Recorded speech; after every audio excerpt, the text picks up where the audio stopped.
Assalamualaikum warahmatullahi wabarakatuh. Selamat pagi, perkenalkan nama saya Aditya Melati Suryaningsi dengan NIM 2403010210033. Saya adalah mahasiswa Universitas Siber Asia dengan jurusan Akuntansi S1.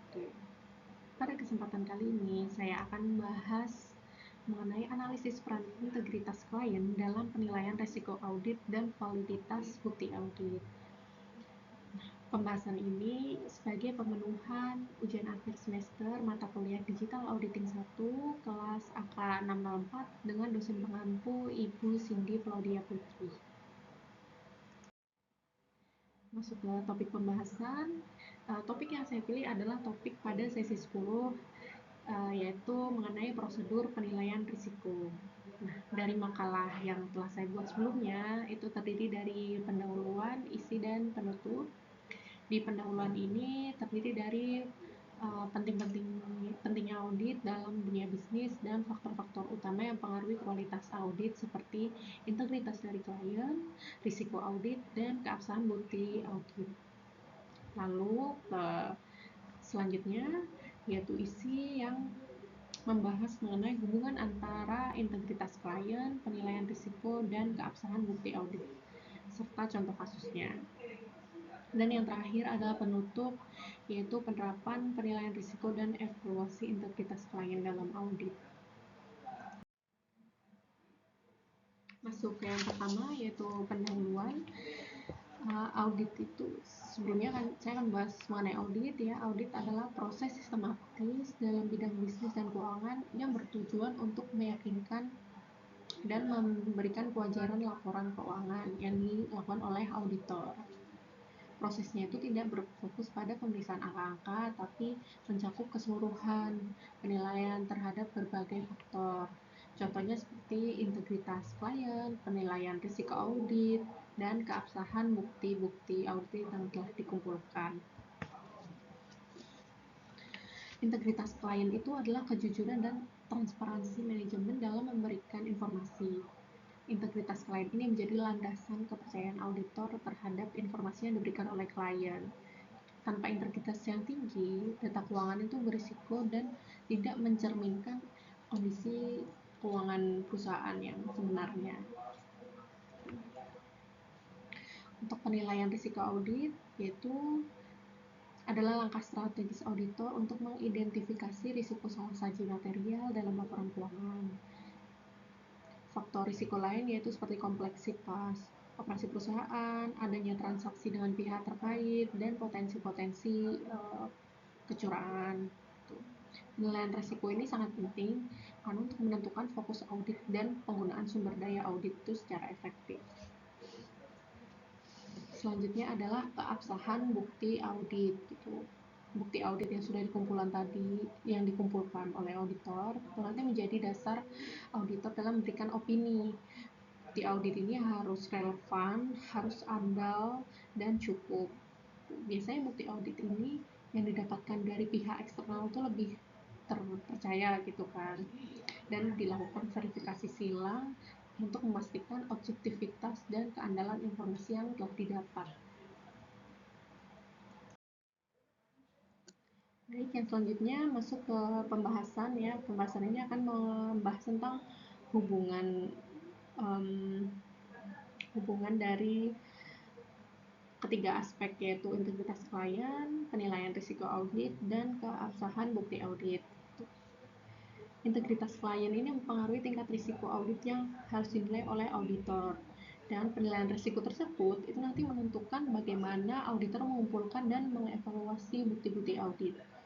Ketiga aspek tersebut itu saling terkait yang nantinya membuat siklus yang baik untuk menurunkan risiko audit dan meningkatkan keabsahan bukti audit, sehingga nanti hasil opini auditnya itu lebih andal dan kredibel. Sebaliknya, untuk integritas yang rendah itu dapat meningkatkan risiko dan menuntut auditor untuk menerapkan prosedur audit yang lebih ketat untuk validitas bukti auditnya.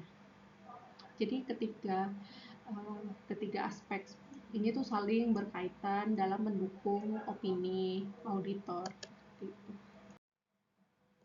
Di sini ada contoh kasus. Untuk contoh kasusnya itu PT XYZ merupakan perusahaan yang baru pertama kali diaudit oleh KAP ABC. Dalam proses perencanaan audit, itu auditor menemukan bahwa manajemen PT XYZ ini sangat kooperatif, terbuka, dimintai data langsung diberikan, untuk memberikan informasi secara terbuka. Tetapi ternyata waktu diselusuri ada transaksi besar dengan pihak terkait yang belum didukung dokumentasinya. Nah, auditor itu harus menilai bagaimana pengaruh integritas klien terhadap keabsahan bukti yang telah dikumpulkan, dan bagaimana auditor sebaiknya menyikapi risiko audit yang mungkin muncul dari transaksi besar tadi yang datanya tidak didukung.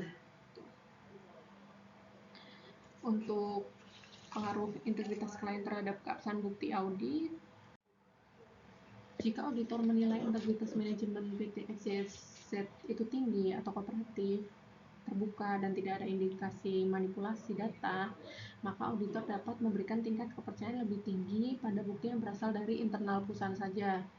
Tetapi auditor itu tetap harus melakukan verifikasi silang dari data eksternal untuk memastikan apakah informasi-informasi tersebut itu objektivitasnya dan keandalan buktinya itu terjamin. Berdasarkan penelitian, integritas klien yang tinggi dapat meningkatkan keabsahan bukti audit yang dikumpulkan, sehingga auditor dalam menyusun opini audit itu lebih yakin dan tepat. Untuk yang kedua, bagaimana sikap auditor terhadap risiko audit? Meskipun integritas klien dinilai tinggi, ya, dengan adanya transaksi besar dengan pihak terkait itu tetap dianggap resiko, karena kan tidak ada datanya, ya, tidak ada buktinya. Nah, auditor tuh harus meningkatkan prosedur pada area tersebut, seperti melakukan konfirmasi eksternal dan pengujian bukti lebih mendalam terhadap transaksi yang belum didukung oleh dokumentasi. Gitu. Semua penilaian risiko itu harus didokumentasikan, dan program audit itu disesuaikan untuk mengantisipasi terjadinya salah saji material.